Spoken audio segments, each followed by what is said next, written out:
They tell us that pre-season is only really about two things. One, it's about the money, presenting the club in different territories, getting new fans, selling merchandise and so on. And two, more importantly, in my eyes, is for fitness levels, getting the team up to speed, making sure they're ready to tackle a new Premier League season. But what they don't say, and us fans do feel it, is we still want to win. We want to win. And so today was particularly disappointing, losing 4-2, where 3 of their goals were on the counter-attack, and the 4th one was completely avoidable. We're going to talk about our defence, what a shambles it was today. We're also going to talk about Ngumoha continuing to excite on that left-hand flank. We're going to talk about Ben Doak playing as a false 9. What was that about? We're going to talk about Wirtz, his first ever game in front of a big audience for Liverpool, and we're going to talk about positions for Gravenberch, Szoboszlai and others. Alright, so we started pretty well. Nice, tidy, sharp passes, a lot of positive intention, a lot of good build-up play and wanting to get forward. Wirtz was actually playing as a false 9. I was expecting to see him as a number 10 again, but he was playing as a false 9. He did, however, drop deep at times. He did also drift out wide to let Salah cut in. So he's a bit of a roaming false 9 when he does take up that position. However, I'd very much like to see him take up a number 10 position more often. There were some good touches from Wirtz, some good movement in the box, but he wasn't really pulling the strings much in the attack. He wasn't involved enough in the midfield build-up play, really. And so it's a bit of a forgetful first half from him, really. Commentary pointed out how Wirtz is actually younger than Harvey Elliott, which is so weird to think about. We still imagine Harvey Elliott as that fresh-faced 16-year-old joining us. He's actually older than Wirtz now. And on that, Elliott hustled a bit. He put in a bit of energy. He harried the opposition players well. Didn't make too much of an impact. Lucas Stevenson, he played as centre-back at the game against Preston that I covered on this channel. And I was really, not just underwhelmed, I was really like, why is he playing there? He's too small, too weak in the tackle. He's not a centre-back. He's clearly a right-back. He made quite a few runs in that game over into right-back and ended up at one point on right wing when he should have been in central defence, leaving massive gaps. We weren't punished then because it was Preston, right? But against AC Milan, we were punished. Now, he wasn't playing centre-back. He was playing right-back in that first half. But he still was just bombing forward all the time with little regard for being safe at the back, leaving huge gaps. And because, and we'll talk about Gravenberch in a minute, because Gravenberch was filling in on that right-hand side centre-back role, and he's not a right centre-back player either, we were so vulnerable. On Gravenberch, why were we playing him as the right centre-back?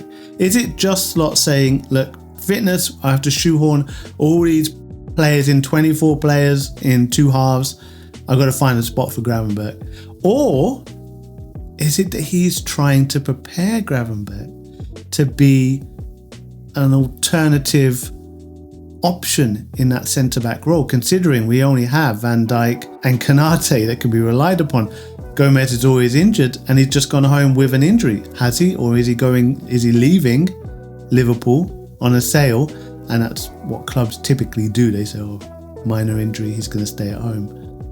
We've done that with Chiesa, right? And if Slot is preparing Gravenberch to possibly sometimes deputise in defence, on this showing wasn't good.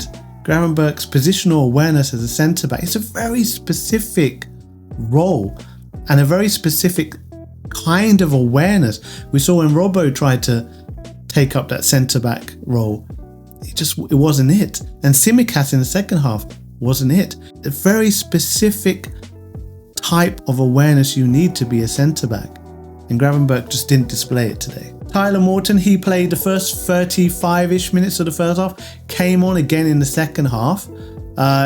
Tidy, Curtis Jones-like, in that he's quite press resistant, he's quite good with his feet, and most of 90+% of his passes will get where he's intending. But every now and then he just looks a little bit too confident in his passing and messes one up. And he almost gifted AC Milan an easy goal with a bad pass in defence. Trainioni is fast and hard in the tackle. He's not the biggest guy. He's alright in height, but he's not, he needs to put on a bit of muscle really as he matures. It's an age thing really.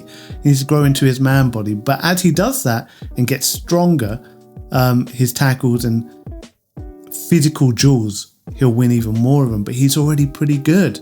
His passing is tight, good feet. He's able to dribble around tight spaces. He got quite far forward, mostly in the second half, but also in the first half.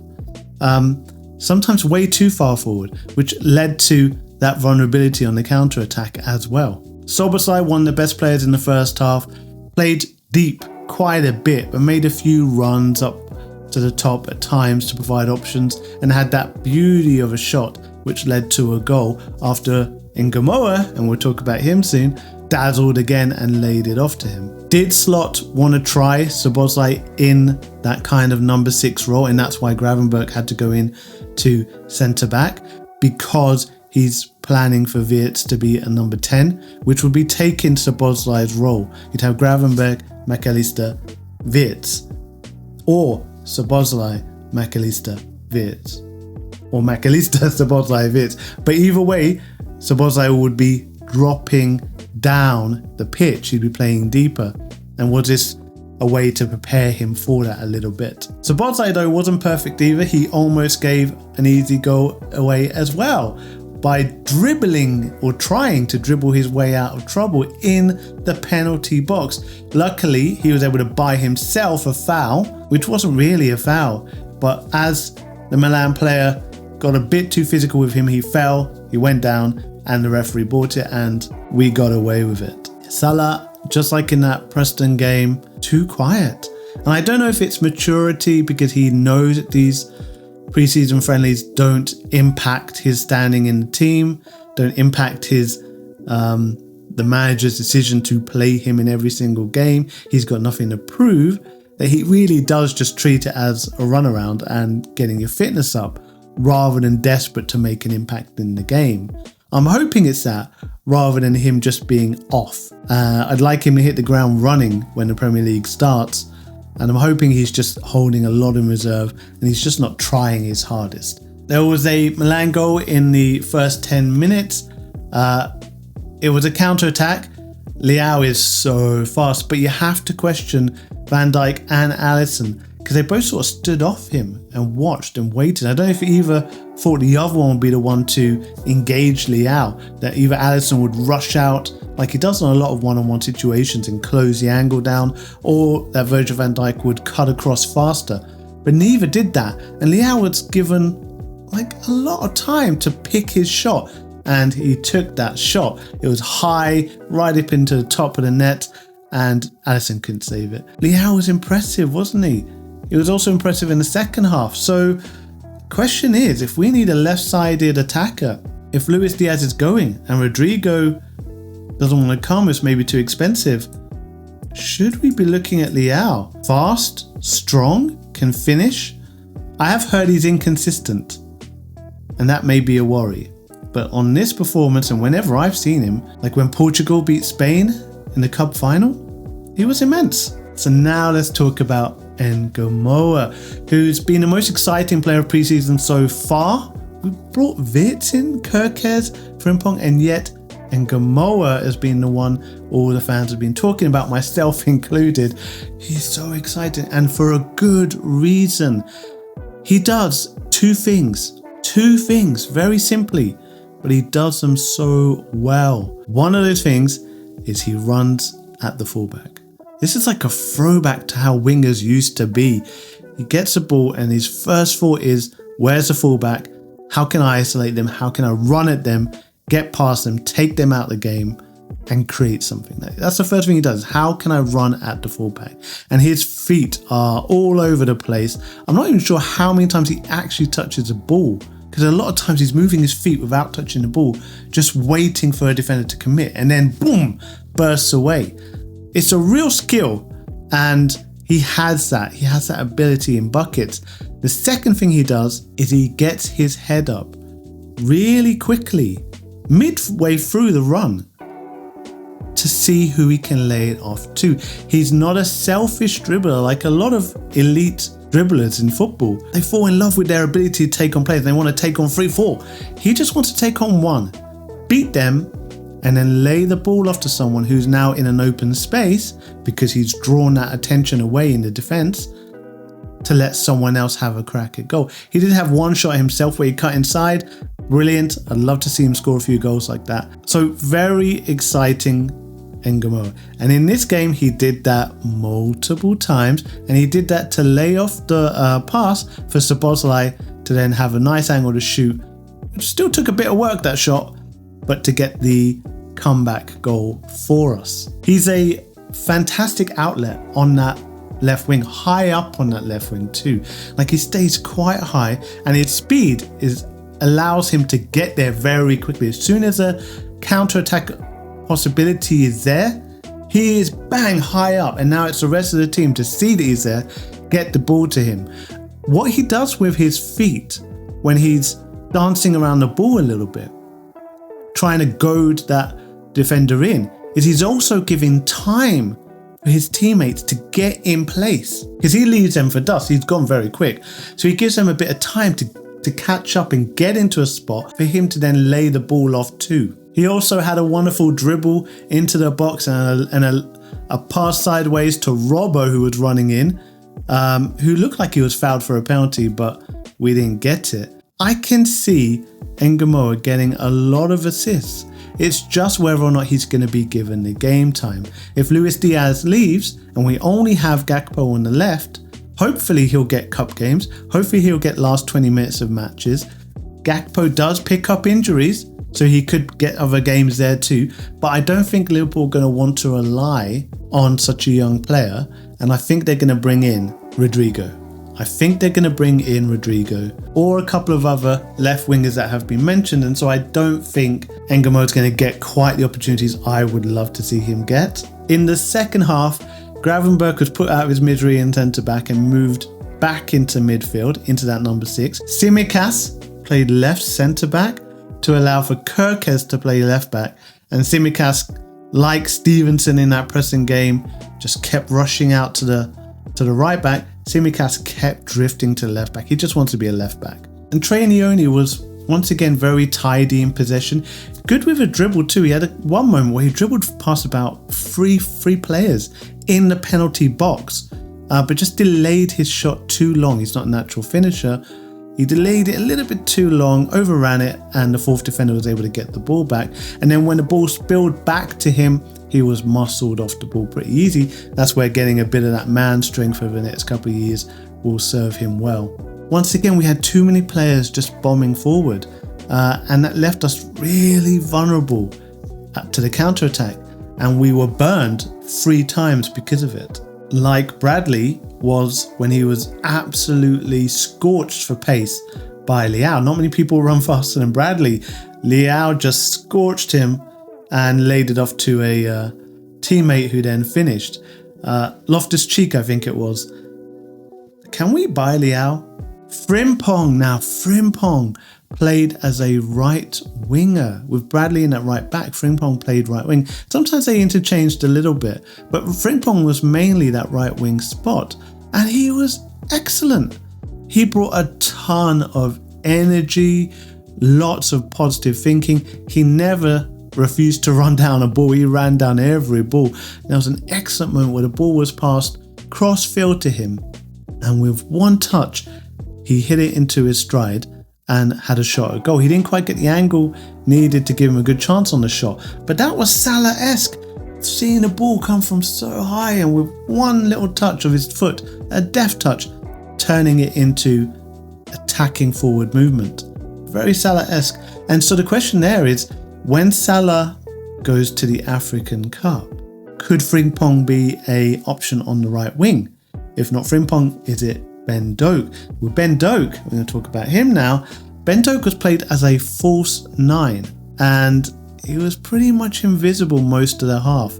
he didn't do too much, whether it's because he didn't really know how to play that role and didn't provide options for his teammates, or the teammates didn't fancy him in that role.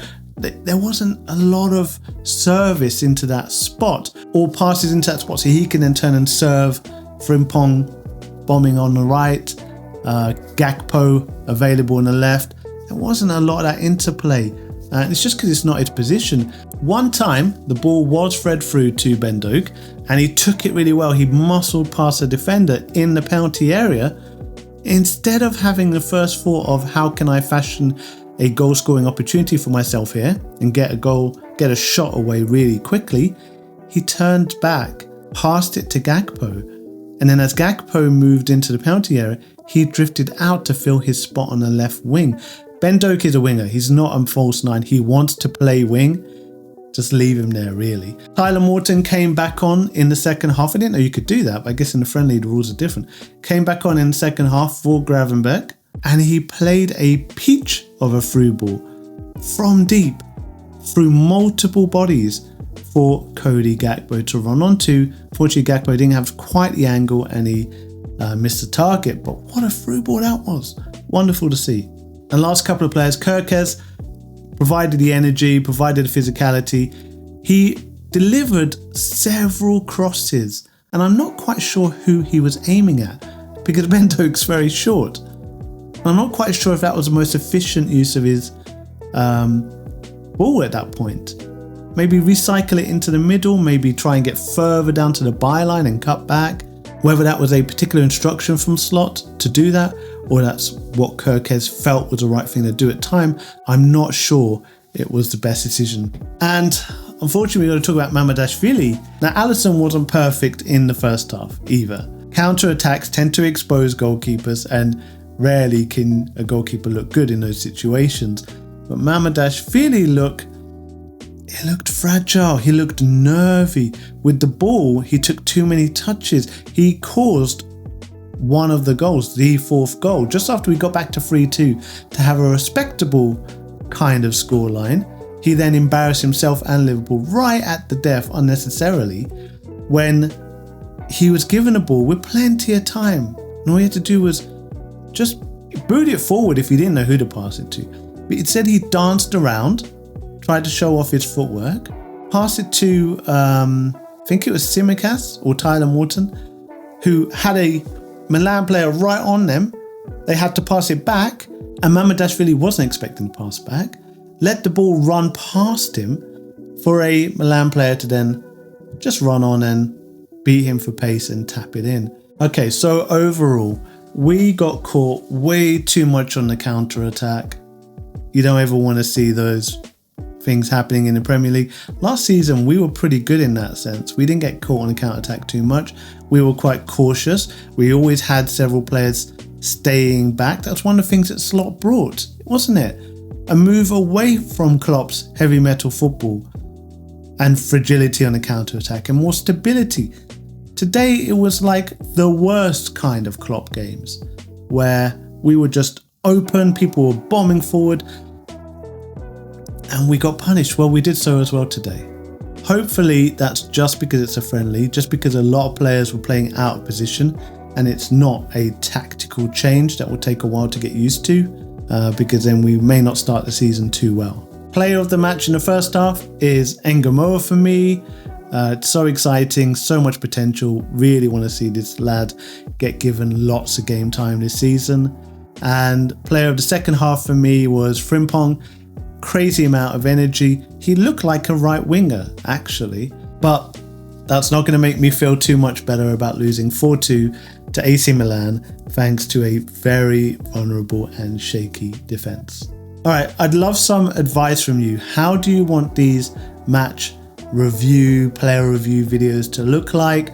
How do you want them to run? Tell me how to make this better. I'm kind of finding my way into this. I've only been going less than 2 months and not had a match yet, a real match, a proper match. So when a new season starts, I want to know, how can I make content that's going to work for you? Let me know in the comments, please. I appreciate any help, and I'll speak to you again very soon.